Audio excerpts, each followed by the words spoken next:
Wat is je naam? Hoe oud ben je?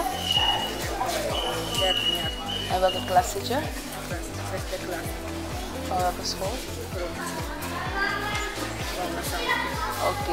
Je hebt vandaag een tas gehad van het Surinaams Bijbelgenootschap. Hoe vind je dat? Ja. Dat is goed. En je hebt ook een Bijbel gehad. Wat ga je precies met je Bijbel doen? Lezen. Oké.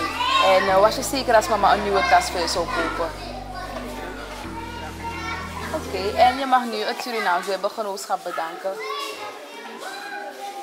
Dank je wel.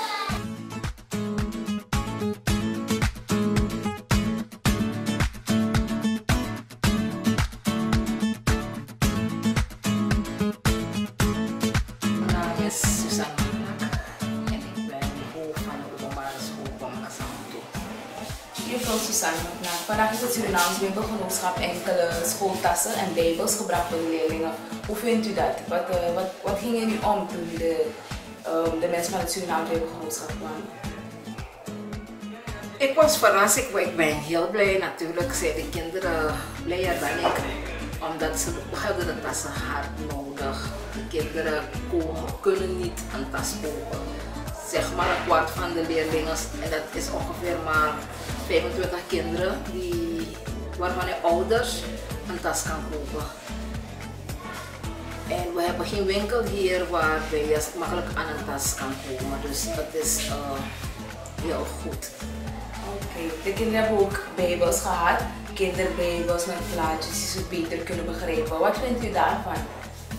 Dat is goed, het helpt je ook dan een beetje beter lezen, want plaatjes en met het woord is makkelijker. Ze hebben ook een bijbel, maar niet zo als dit. Het is een kinderbijbel en ze kunnen het makkelijker begrijpen. En ik weet zeker dat ze vaker in hun bijbel zullen kijken. Ik heb even erin gespiekt en het is zeer aantrekkelijk voor hen, echt in hun straatje, om het vaker te lezen.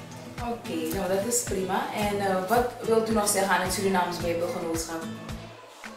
Surinaams Bijbelgenootschap. Heel hartelijk bedankt namens alle collega's en de kinderen. En wij hopen dat u ons een andere keer weer zal gedenken.